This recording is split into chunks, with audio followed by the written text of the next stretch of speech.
د استعفا له راپور خپرېدو وروسته اسلامي امارت ومنله چې عبدالحکیم شرعي دوبۍ ته تښتېدلی، خو اصلي موضوع څه ده؟ درنو لیدونکو ستړي مه شئ.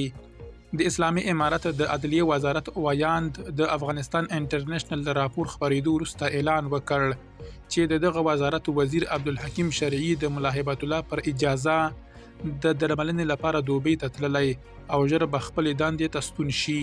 نوموړي د یاد وزیر د استعفا ورکولو خبرونه رد کړل.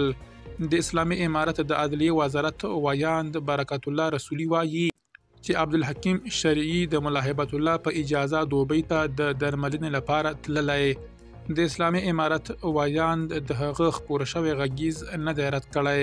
نوموړي پر خپل ایکس لیکلي چې تر درملنې وروسته به نوموړی بیرته وزارت ته ستون شي.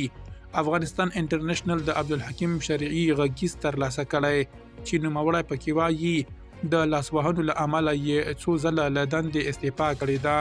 دا غږیز د څلورنۍ یا چهارشنبې پر ورځ افغانستان انټرنیشنل ته په واک کې ورکړل شوی او په دغه غږیز کې هغه وایي چې استعفا یې نه ده منل شوې. د راپورونو له مخې د اسلامي امارت د عدلیې وزیر دوبۍ ته تللی او په وروستیو اونیو کې په کابل کې خپل دفتر ته نه دی سوب شوی. هغه په دې غږیز کې د اسلامي امارت د ادارې کارمنانو ته د غلو وینا کړې او وایي چې دوی له نورو سره په غلا او فساد کې ګډ دي. خو د اسلامي امارت د عدلیې وزارت ویاند وایي چې عبدالحکیم شرعي د دوی د واکمنۍ د پیاوړتیا لپاره د مشرتابه اطاعت یو مهم اصل ګڼي.